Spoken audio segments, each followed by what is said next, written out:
નમસ્કાર, દૂરદર્શનની વેધર અપડેટમાં સ્વાગત છે। હવામાન વિભાગ દ્વારા આગામી 7 દિવસ હળવાથી મધ્યમ વરસાદની આગાહી કરવામાં આવી છે। હવામાન વિભાગની આગાહી મુજબ આગામી 48 કલાકમાં ઉત્તર ગુજરાત, સૌરાષ્ટ્ર અને દક્ષિણ ગુજરાતમાં ભારે વરસાદ પડી શકે છે। ગુજરાત પર હાલ એક સાયક્લોનિક સર્ક્યુલેશન સક્રિય થયું છે અને તેના કારણે ભારે વરસાદ વરસી શકે છે તેમ હવામાન વિભાગનું કહેવું છે। 2 દિવસ સુધી આ સ્થિતિ રહ્યા બાદ વરસાદનું જોર ઘટશે અને હળવાથી મધ્યમ વરસાદી ઝાપટા પડી શકે છે।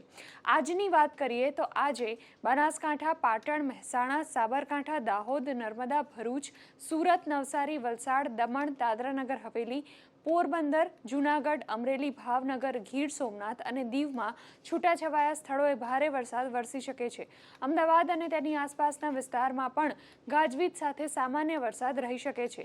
રાજ્યમાં અત્યાર સુધી નોંધાયેલા વરસાદની વાત કરીએ તો સૌથી વધુ કચ્છમાં 87.40% વરસાદ આ સિઝનમાં વરસ્યો છે, જ્યારે ઉત્તર ગુજરાતમાં સૌથી ઓછો 53.85% વરસાદ વરસ્યો છે તો સૌરાષ્ટ્રમાં 79.44% અને દક્ષિણ ગુજરાતમાં 86.22% સિઝનનો વરસાદ વરસ્યો છે।